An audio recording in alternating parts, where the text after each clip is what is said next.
Before this story begins, a quick note. In our previous video, 8 True Alaskan Horror Stories, the 6th story was accidentally cut short due to an editing mistake. Many of you noticed, and you were right. So today, this episode exists for one reason only, to bring you the complete, unedited version of that missing story. Thank you for your patience. And now, here is the story that was never fully told. Story 6. About 40 miles south of Adigan Pass, my Peterbilt went sideways on a patch of black ice and ended up buried in a snowbank deeper than I am tall. I was 38, had been working 12 years for North Star Logistics, hauling equipment on those endless routes from Anchorage to Peto Bay. Just another Tuesday in January, or at least that's what it was supposed to be. Living alone, no one was going to notice I was missing for several days. Just my cat at home, probably already planning his revenge for when the automatic feeder ran dry. The forecast had promised clear skies until midnight. Maybe some light snow. Nothing serious. But around 4 p.m., the horizon turned into a thick gray curtain rolling toward me at full speed, like someone was pulling a blanket over the whole world. Within minutes, the temperature gauge on the dash dropped 15 degrees, and huge snowflakes started hammering the windshield faster than the wipers could clear them. The wind hit like a freight train, slamming into the side of the trailer so hard I had to fight the wheel just to stay in my lane. Visibility went from miles to yards to absolutely nothing. Just that spinning white chaos making it impossible to tell where the road ended and the tundra began. I downshifted, crawling along at maybe 10 miles per hour, looking for any reference point to tell me where the hell I was. The mile markers were gone. The pipeline that usually runs parallel to the highway had vanished. Even the reflective stakes on the shoulder had dissolved into the storm. Then came the moment every trucker dreads. The steering went light in my hands. That floating sensation that means you've lost traction entirely. The whole rig began to slide sideways in an eerily silent skid. The trailer pushed me toward what I thought was the shoulder, but turned out to be a drainage ditch filled with hard-packed snow from the last storm. 18 wheels and 40 tons of steel just slipped off the highway like a toy, settling into that ditch with a soft crunch, leaving me tilted at about a 20-degree angle and completely stuck. The engine was still running, but I knew I wasn't going anywhere without a heavy wrecker, and no one was going to be driving that highway until the storm passed. I tried my phone. No signal, which is normal on that stretch. Even on good days, the CB radio only spit static. No one else dumb enough to be out in the middle of that hell. The fuel gauge showed 3/4 of a tank, enough to keep the heater going in maybe 30 hours if I was careful. But those storms could last days. The temperature outside was already at -20 and dropping fast. That's when I remembered the maintenance shed. There was one about a 1/4 mile back. I'd passed it just before the weather went to hell. Those little shacks are scattered along the highway, places where road crews store salt and tools, sometimes hole up during storms. It meant abandoning the truck, which goes against everything they teach you. But staying meant burning through diesel and possibly freezing if the storm outlasted my tank. I grabbed my emergency bag, flashlight flares, some energy bars, bottles of water that were already starting to slush up, and bundled myself in every layer I had. The moment I opened the door, the wind almost ripped it off the hinges. The cold hit me like something physical, knocking the air out of my lungs and filling my eyes with tears instantly. Walking in that storm was like being underwater and on fire at the same time. I couldn't see more than a yard in front of me. The snow was up to my knees and the wind kept trying to shove me to the ground. I followed the slope of the ditch to climb back up to the highway and then tried to stick to what I hoped was the shoulder, using the wind's direction to orient myself. What should have been a 5-minute walk turned into almost 20. By the time I finally made out the dark shape of the shed through the whiteout, I couldn't feel my fingers, even inside insulated gloves. The door was secured with a padlock, but the metal hasp holding it was so rusted that 3 good kicks tore it free.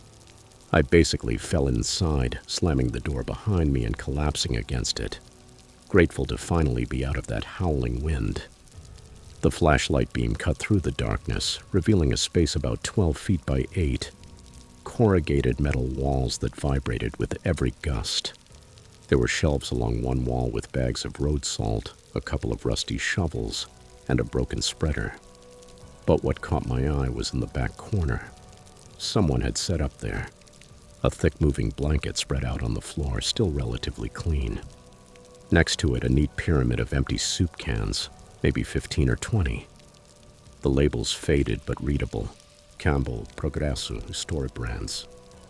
On an upside-down bucket sat a camping lantern, and beside it, a small stack of paperback books, their pages swollen with moisture. Someone had been living there, or at least spending stretches of time. The way everything was organized unsettled me. This wasn't a quick emergency shelter like mine. This was planned, prepared. I stepped closer to get a better look at that makeshift sleeping area.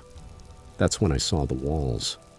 At first I thought it was just scratches in the metal, maybe from moving tools around. But when I aimed the flashlight directly at them, I realized they were intentional markings carved into the ridges of the metal. Mostly numbers. Dates going back about 2 months, starting in early December. Beside each date there were tally marks, sometimes 1 or 2, sometimes 7 or 8. But what was carved between the dates was what made me step back. Crude drawings of vehicles, trucks, cars, something that looked like an SUV, each one with an X scratched over it. Under the vehicles were numbers 1, 2, 1, 3, 2. At the very end, carved deeper than all the others, 3 words that didn't make sense at first. They don't stop. My first thought was that whoever stayed there was tracking traffic, maybe counting the days until rescue. But why cross the vehicles out? And what did those other numbers mean? Outside, the storm was getting worse. The whole shed shook like it might rip off its foundation. I figured I was going to be in there for hours, maybe until morning. So I started going through the place more carefully. Behind the bags of salt, I found an old Coleman cooler, one of those metal ones from the 70s. Inside were more empty cans and something that made my chest tighten. Car keys. 5 different sets, each with a different keychain. A pair of fuzzy dice, a fish-shaped bottle opener, a worn rabbit's foot, a tiny LED light, and a plastic tag from a rental company. They didn't belong to the same person. I dug more and found wallets. 3 of them, all with the driver's licenses inside. Gregory Ash from Wiseman, 42. Bethany Carver from Fairbanks, 28. Robert Lang from Dead Horse, 51. All the licenses were current, none expired. There was cash, credit cards, family photos. Gregory had a picture of 2 kids in baseball uniforms. Bethany had one of herself with an older woman who was probably her mother. Those people wouldn't just abandon their stuff. I was still processing what I'd found when I heard something that wasn't the wind. A metallic scraping sound, rhythmic, deliberate, coming from outside through a small vent near the ceiling. I could just barely make out a shape moving in the storm, tall, hunched against the wind, dragging something behind. The scraping stopped right outside the door. Then came 3 knocks, spaced evenly, patient. Not the frantic pounding of someone begging for shelter, but something calm, measured, like someone who knew exactly what they were doing. I held my breath, turned off the flashlight, and pressed myself against the far wall. The knocks came again. Same pattern, same calm. Then a voice muffled by the wind, but clear enough. "I know you're in there, same as the others." The voice was flat. No emotion. Like someone reading from a script. "Your truck's not going anywhere. Not in this storm. Actually, never." A pause. The others thought they could wait it out too. Thought someone would come looking. But the highway's closed now. They won't open it for days, maybe weeks. The door handle rattled, testing from the outside. I grabbed one of the rusty shovels, knowing how useless it would be if that door gave. "Gregory lasted 6 days. The voice went on, now almost conversational, like we were catching up. He wouldn't stop talking about his kids, showing their pictures to anyone who would look. Bethany made it 4, tried to run on the 3rd day. She got maybe 100 yards before the cold took her. I had to drag her back. The scraping sound came again, something heavy being shifted just outside the door. Robert was smart, tried to negotiate, said he had money, connections, oil companies, but money doesn't buy much out here. The voice moved closer to the door. I could almost picture it leaning against the metal. "I've been watching your truck for the last hour. Peterbilt, good rig. North Star logo on the door. Yeah, they'll report you missing, but by then the storm will have wiped everything clean. Just another winter accident on the Dalton. Happens every year." My mouth was bone dry, my legs shaking as I tried to process what I was hearing. This person had killed at least 3 people, probably more, judging by the marks on the wall. "So here's what's going to happen now," he said, still in that eerily calm tone. "You can open the door and talk about your options, or you can stay in there and I'll wait. I'm very good at waiting. I've got a place half a mile from here, nice and warm. Generator, food, everything I need. You've got what? A couple of energy bars. That shed hits -40 at night. Those salt bags don't insulate much." The handle rattled again, this time harder. "Oh, and don't bother with the vent. I already sealed it from the outside while you were going through those wallets. The carbon monoxide from that lantern builds up fast in a space that small." I looked up at the vent and saw something dark pressed against it from outside. Fabric or plastic, I couldn't tell. The camping lantern on the bucket wasn't on, but if I got desperate for heat, if I tried to use it. 20 minutes, the voice said. "That's what you've got to think about it. Then I'm going to start making this uncomfortable." The scraping sound moved away from the door, followed by footsteps that quickly vanished under the howling wind. My mind was racing through options, all bad. The wallets in my hands belonged to people who'd faced the same choice and now were almost certainly dead. But there was something about the setup that didn't add up. If this guy was such a successful predator, why leave evidence in the shed? Why let me find wallets and keys? Then I remembered the carvings. They don't stop.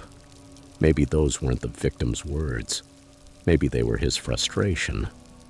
The numbers under each vehicle suddenly made sense. Passengers. He'd tried to get vehicles to stop, but they kept going. The storm was his chance, forcing people off the road. I dug through my emergency bag with shaking fingers. Found the flares. 4 of them. Not much, but maybe enough. I also had my knife, a folding buck knife my dad had given me 20 years ago. In the shed there were the salt bags, the shovels, some chains hanging on the wall. I took the heaviest chain, about 6 feet long, and wrapped one end around my left hand. The door opened outward. I remembered having to fight the wind to close it. If I timed it just right when he came back. 15 minutes later, I heard the scraping again. Closer, stopping, I guessed, about 10 feet from the door. "Time's up, friend," he said. "Winter's not getting any warmer." Then came a sound that twisted my stomach. Liquid splashing against the metal walls. The sharp smell of gasoline seeping into the freezing air. He was dousing the shed. "Last chance to come out and talk," he called. "Or we do this the hard way." I knew I had seconds to decide. I lit all 4 flares at once. The red light filled the shed with hellish shadows, sulfur smoke thickening the air in that sealed space. Then I kicked the door with everything I had. The wind caught it, blowing it wide open, and I launched myself into the storm. Flares in one hand, the chain spinning in the other. The man stumbled back, startled. He was shorter than I expected, wearing a Park Service uniform that was clearly stolen, way too big for his body. His face was gaunt, weather-beaten, with pale blue eyes that looked completely empty. He had a gas can in one hand and a flare gun in the other. I hurled 2 of my flares at him, the wind turning them into spinning wheels of fire. He threw up his arm to shield himself, and I swung the chain, catching his wrist. The flare gun went off, the shot vanishing into the whiteout. We both went down into the snow, rolling, grappling for control. We rolled over the snow, our hands tangled, the chain vibrating between us while sparks from the flares sprayed through the frozen air, and the wind kept snuffing out and rekindling tiny bursts of light. The man struggled to get the flare gun back. I grabbed his wrist with the chain and the weapon went off again. A brutal flash that left us both half blind for a moment. I took advantage of that strip of confusion and pulled with all my weight. I felt the rope tied to the canister slip from his fingers. Maybe he had fastened it badly in the urgency of the attack. And with an awkward movement, the container hit the snow and rolled out of his reach. His face was a portrait of hunger and exhaustion. Sharp cheekbones, pale blue eyes empty of life. We grappled for a few more seconds until, with a sudden move, I managed to shove him off and struck his leg with the chain. He fell on his back, gasping. I couldn't afford to hesitate. If the canister was full, the thought that he might set me on fire right there still freezes me just remembering it. I got to my feet without letting him out of my sight, gripping the chain as my only defense, while the 4 flares kept burning and smoking on the snow around me. The guy somehow managed to stand up, and instead of throwing himself at me again, he took a few steps back. With a calmness that disgusted me more than his violence, he muttered some kind of apology and then took off running into the storm, disappearing between the pines. The blizzard swallowed his figure in a matter of seconds. I didn't follow him. My mouth was dry, my legs felt like lead. Everything hurt and the freezing air seemed to burn my lungs. Besides, throwing myself into that storm after a man who knew that place better than I did seemed like a suicidal madness. I went back to the shed, slid the bolt shut, and leaned my trembling back against the metal. I didn't cry, but not out of bravado. It was a purely physical relief, that animal instinct confirming that the body is still in one piece. I went over the belongings I had found once more. The keys, the photographs, the licenses. They were signs that I wasn't the first person to fall into that predator's hands. Now I was sure of it. The man in the shed hunted in the middle of storms. He used the blizzard as bait, waited for trucks to skid or for drivers to seek shelter, and then chose his victim. The X's and numbers carved into the wall explained everything. It was a log, a grim inventory. When the storm eased up a little, almost at dawn, I armed myself with whatever I could. The padlock, the chain, and all the evidence packed into a plastic bag. I walked toward my truck with unsteady steps, the frozen metal of the Peterbilt's door sticking to my hands. The trailer was still tilted, but the cab was intact, the engine silent.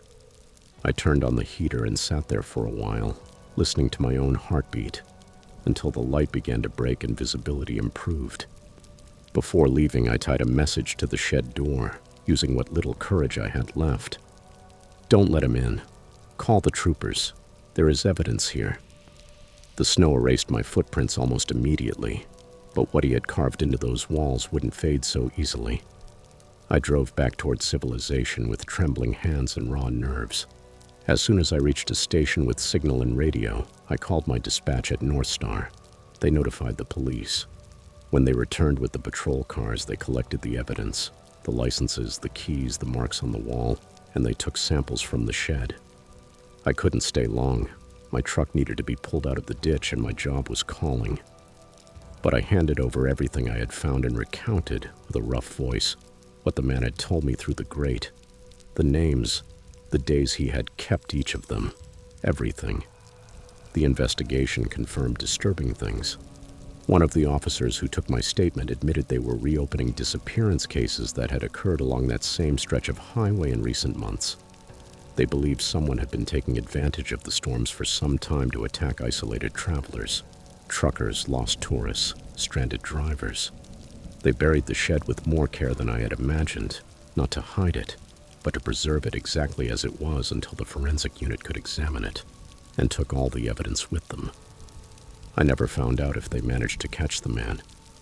The patrols combed the area for days.